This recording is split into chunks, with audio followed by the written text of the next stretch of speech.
নমস্কার, আমি গৌরীজ ব্লগ চ্যানেলে আপনাদেরকে সকলকে অনেক অনেক ভালোবাসা। আমরা এখানে সমতল জায়গায় বাস করি, সেই জন্য এখানে অনেক সবজি পাওয়া যায়, টাটকা সবজি পাওয়া যায়। তো কোন জিনিসের কত দাম সেটা একটু বলছি। দেখুন, মটরশুঁটি 80 টাকা কিলো, সিম 20 টাকা, লঙ্কা 10 টাকায় 250, মানে 40 টাকা কিলো।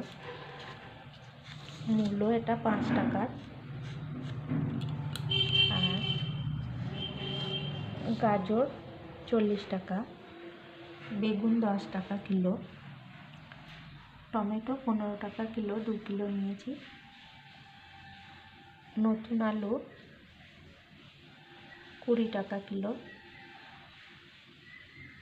ফুলকপি এক একটা 3 টাকা পিস, বাঁধাকপি 5 টাকা পিস, আর পালং শাক 3 আঁটি দিয়েছে 10 টাকা, আর শসা 20 টাকা, আপেল 80 টাকা, আর মৌসম্বি 120 টাকা।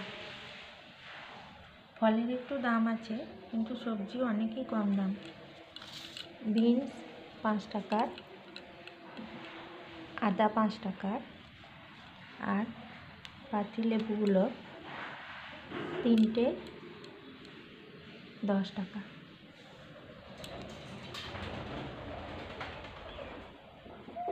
আর এই মূলোর সঙ্গে শাকগুলো ছিল, এগুলো গরুতে খেয়ে নেবে। আর এই খড়গুলো শাকের সঙ্গে বাঁধা ছিল, এগুলো হচ্ছে স্ট্রবেরি গাছ আছে ছাদে, এগুলো কুচিয়ে একটু গাছের গোড়ায় দিয়ে রাখবো। যখন ফল হবে তখন ফলটা পাকবে, নষ্ট হবে না, স্ট্রবেরি গাছের মধ্যেই দিয়ে দেবে এটা।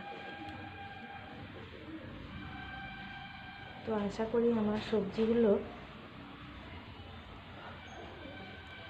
দেখে মন ভরে উঠবে। যদি আমার ভিডিও ভালো লেগে থাকে তো একটি লাইক করে দেবেন। আবার দেখা হবে পরের ভিডিওতে।